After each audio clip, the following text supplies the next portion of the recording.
Alrighty, we're gonna go over section 3.4 now. This is about the slope-intercept form of a linear equation. And so it's a different form. We're going to add some techniques. For instance, we're going to be able to rewrite equations in the slope-intercept form, and we're going to be able to graph using the slope-intercept form. So we don't necessarily have to find ordered pairs in the same way. So let's get started on that, and we'll take a look at it. Oh, by the way, this slope-intercept form, we're going to talk about that first. Ready, set, go. So the slope-intercept form of a linear equation is an equation of the form y equals mx plus b. So what do we mean by that? Suppose I have y equals negative 3x plus 2. And what you see is the equation, first of all, is set up as a y equals.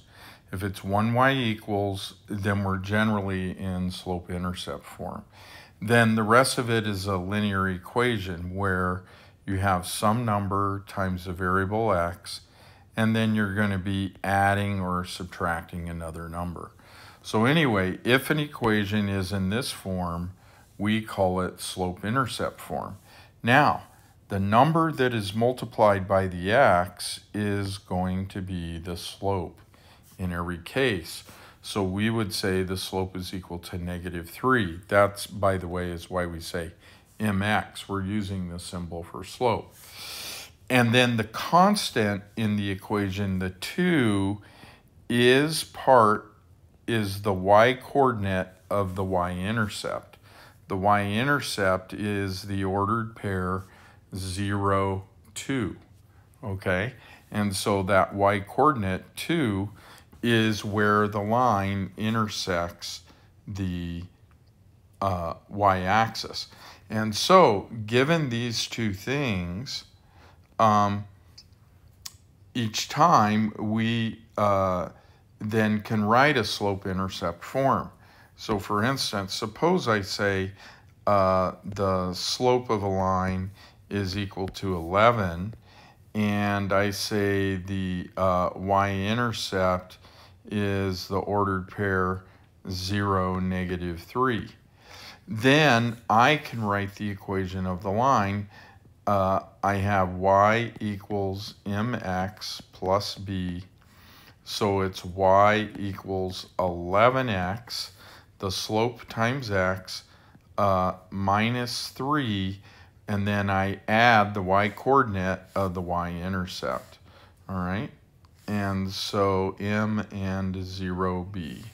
And there I have the equation in that form. Now, in addition to that, if my linear equation is in another form, suppose it's 2x minus 3y equals 6, all right? If I have an equation in that form, I can change it to slope-intercept. Change to slope-intercept form, or I can rewrite it. Instead of saying change, another way is to say rewrite as slope-intercept or write as slope-intercept. Those are typical directions. So what do I do in that case? Well, all I need to do is solve for y. The key characteristic of slope-intercept form is that it's y equals. So you got to get the y's by themselves. So in order to do that here, I need to subtract 2x from both sides. And I get negative 3y equals negative 2x plus 6, or 6 minus 2x. Either one's fine. And then I divide everything by negative 3. Now notice I got to divide everything in the equation. And so that gives me y equals a positive 2/3 x, because it's negative 2 over negative 3, then minus 2. And so this is the slope-intercept form of an equation in this form. Now, by the way, an equation in this form right here, is called standard form. All right. In general, we usually write those as ax plus by equals c. And so that's what we have here, where a is 2, b is -3, and c is 6.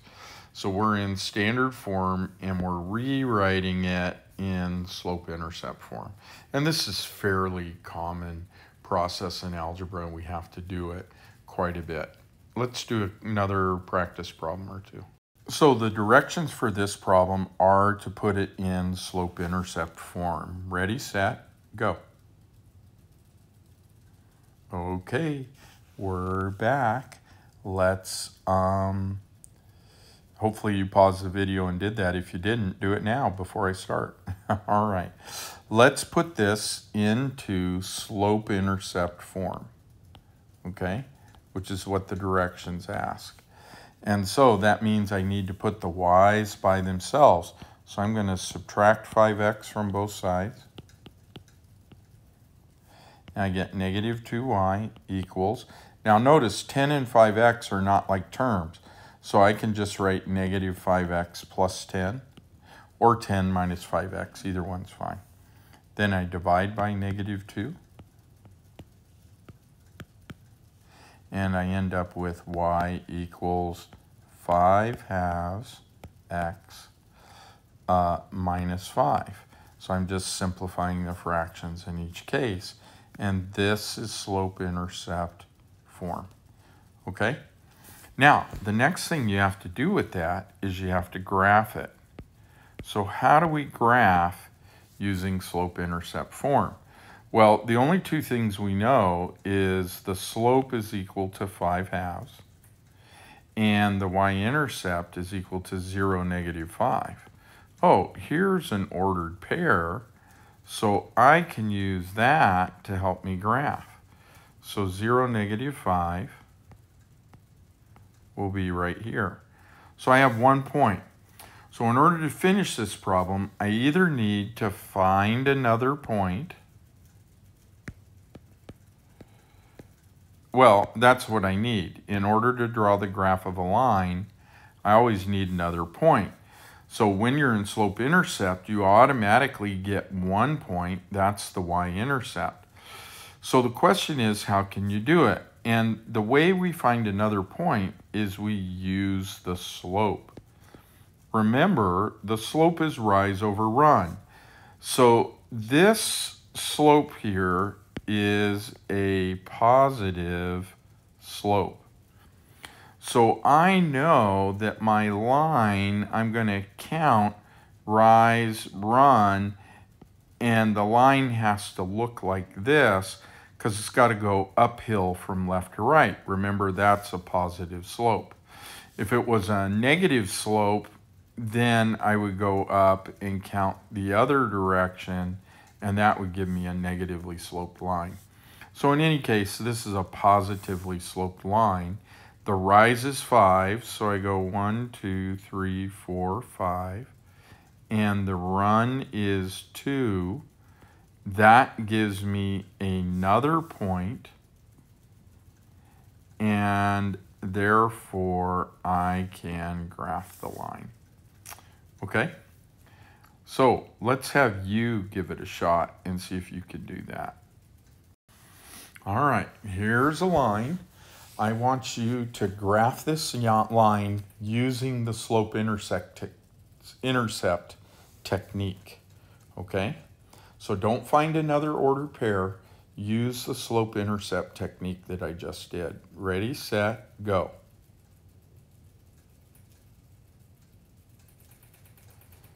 All righty, now let's see how you did, okay? First of all, the y-intercept on this is 0, 4, okay? So when I go to graph this, I can graph 0, 4, all right? Which will be right there, all right? Now, the other thing I can do is the slope is -2/3. That means it's negatively sloped. So I know my line needs to lean that way. And I then have a rise of 2 and a run of 3. So I'm going to go up 2, rise 2, and then run of 3. And I'm going to go to the left instead of the right. Why? Because here's my up 2, 1, 2, 3. Run of 3, I'm going to go to the left because it has to go downhill from left to right because it's a negative slope. So there is my line. All right. And you can now, you've graphed it, and that's all you have to do. All right.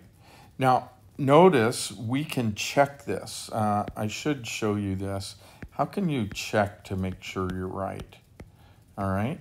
Well, this point you got, which is -3, 6, right? This ordered pair is -3, 6 that we got with the rise over run. The question is, does it work in this equation? So in other words, is 6 equal to -2/3 times -3 plus 4? And a negative times a negative is positive, and the 3's cancel. So we end up with just 2 plus 4, which is 6. So 6 equals 6. So I know that I have the right graph. And so this is a way you can find out if you went the wrong direction when you graphed it. So make sure you always pay attention to the sign of the slope, because that tells you whether you go up left or up to the right. Okay? And so I always have people think about what positives and negatives mean rather than telling you count up and left or count up and right. You can figure it out from there if you know what lines with negative slope look like. Okay? All righty. So what they want you to do here is they want you to put it in slope-intercept form and then graph it. Okay? So we're given this equation. To put it in slope-intercept form, we subtract 5x from both sides, and we get 3y equals -5x plus 15. And then we divide everything by 3, and we get y equals -5/3 x plus 5.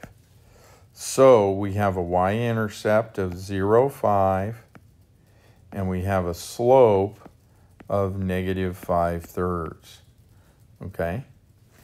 And so the rise is 5, and the run is 3, and it's a negative slope, so our line goes downhill. So my final graph has to look something like that. So now I can do it, right? 0, 5, 1, 2, 3, 4, 5. All right. And then the rise is 5. So 0, 5 is right there. So 6, 7, 8, 9, 10. And then to make it negatively sloped, I need to count 3 to the left. So here's my new point. And there's my graph. And my new point is a -3, 10. Okay, so I want to check my work. So I plug it into the equation. 5 times -3 plus 3 times 10. Is that 15? That's -15 plus 30 is equal to 15. So I know I have done the correct graph.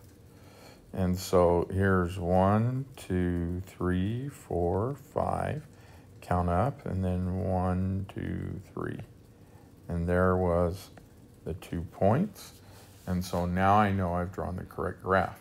So on this problem, they wanted you to put it in slope-intercept and then graph using the slope and y-intercept.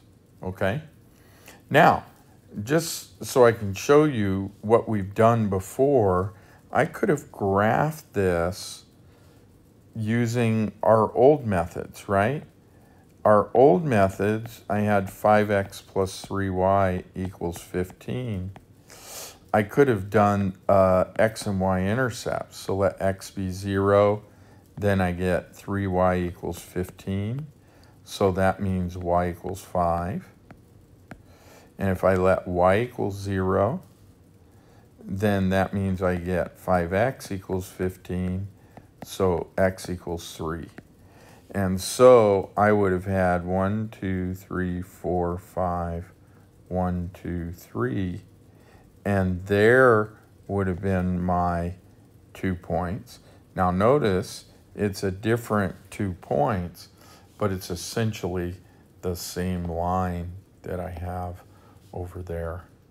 Okay, so this is how we learned it in the first couple of sections. This is how we're learning it now. And that's really the key for your work as you go forward. Let's do one more problem just to show you variation. So number 61 says the line has the same x-intercept as 16y equals 8x plus 32. Okay. The same line is parallel to 3x plus 3y equals 9. Okay? Oh, excuse me, not the same x-intercept, the same y-intercept. There we go. Okay, so we want to write, they want me to write the right equation of new line. Okay, so I could say the new line and the same new line. All right, so the new line has the same y-intercept as this one. Well, I can find the y-intercept by letting x equal 0 and solving for y.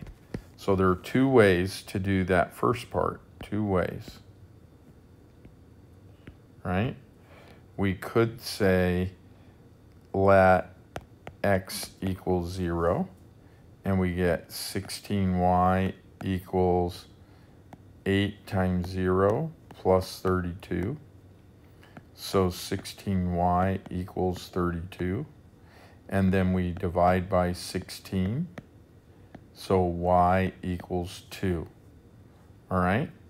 So the equation of the new line is y equals 2. All right?